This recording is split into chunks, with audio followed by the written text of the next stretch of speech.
the overview of the play is the premise is about a mother and a daughter, and I play Helen, the mother, and Gemma Dobson plays Jo, the daughter. Now, Sheila Delaney originally had the thought of just having it as a two-hander, and that was the mother and daughter, and the men were an afterthought. Well, I'm so glad they're not an afterthought. They are so poignant in the kind of the play itself.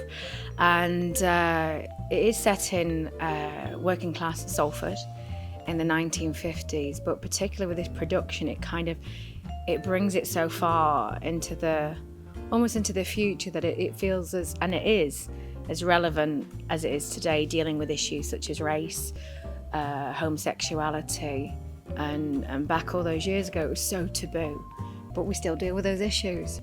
But it's a beautiful, beautiful production written by Sheila Delaney when she was only 19, and I just think she speaks through the heartbeat that is Manchester, and that grit, that warmth, that rawness, and that is a taste of honey. It's so crazy to think that this girl, 19 years of age, working class, wrote a letter to Joan Littlewood saying, I've written a little epic, and there was Taste of Honey, and it's just extraordinary.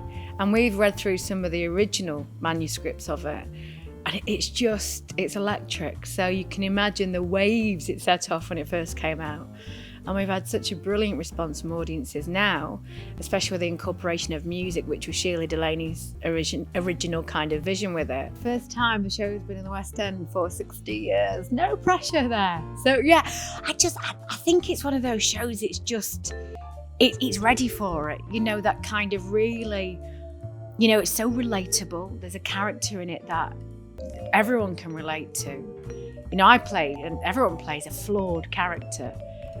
And I just think everyone's got those flaws, and when you kind of see them so real, you know, in front of you, you really can kind of connect with those characters. These people who've been to see this show twice and 3 times on tour, and they've come and they go, it just leaves, it makes me question myself. It makes you question your own beliefs. It makes you question how lucky you are sometimes to be alive, and your relationships with, you know, family members and friends. It gives you that kind of, it not uneases you, but it takes you there to make you answer your own questions. And I think that's what great theatre is. It really is.